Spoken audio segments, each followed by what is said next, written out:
Hello guys, this is worm salad because I love worm salad.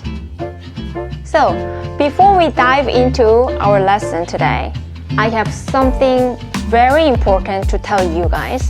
This is about English pronunciation. Have you ever heard of Global English? Global English is the opposite concept of Standard English. Standard English only deals with American English or British English. That is, in terms of pronunciation, we should pronounce just like the native speakers. However, the Global English is the opposite. Global English deals with variety of English. That is, the English in Philippines or India, they use English as their second language, and also English as a foreign language. Just like me, I am Korean, so we use English as a foreign language. So the reason why I'm talking about this is this background will be very helpful for our lesson. So, does Global English mean we can just pronounce English just the way we like, carelessly? Absolutely not. Because English is one of the language, and the main function of the language is the communication. The listener should be able to understand what the speaker is talking about. The plausibility is how well the listener can understand. So, what do you think the key of the plausibility? That is, stress and intonation. So today, I'm going to deal with stress. Stress is the so key in the English pronunciation. I will pronounce support in 3 different versions. First, I will just pronounce support. And second, I will drop R and support. And third, like this, support. I'm sure many of the English speakers will understand I said support. Right. The reason why they can understand is I put the stress at the right place. I didn't say support. I said support, support, support, right?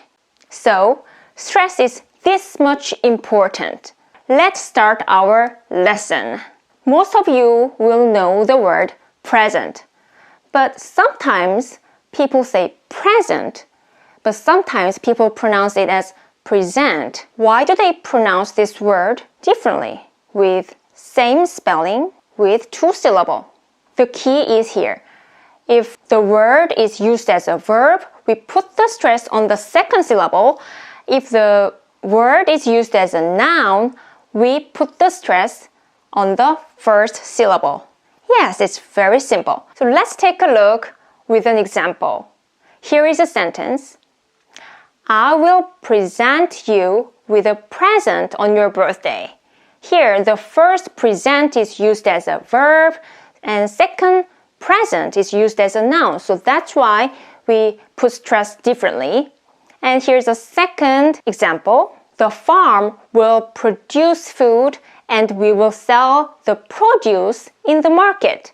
Here, the first produce is used as a verb, and the second produce is used as a noun, right? So that's why they put stress differently.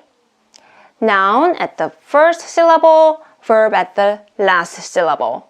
And here's a third example. The singer will record his voice on the record.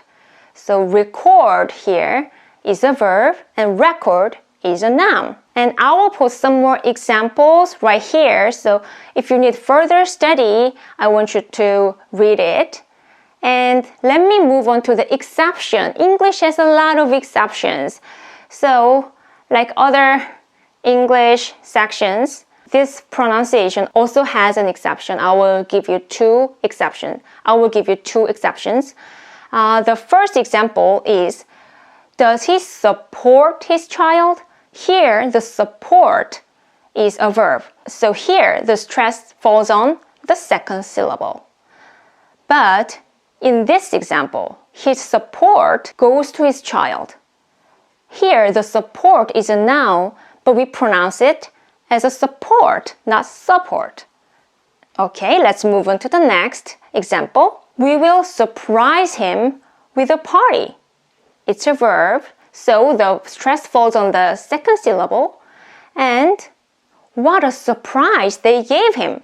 Here, the surprise is a noun, but we put the stress on the second syllable. So these two are the exception. So please keep in mind. And we've studied how important the stress is to make the listener understand what I'm talking about. From now on, we'd better put the right stress on the right place. I hope it's helpful, you guys, and I will see you on the next lesson. Bye, guys!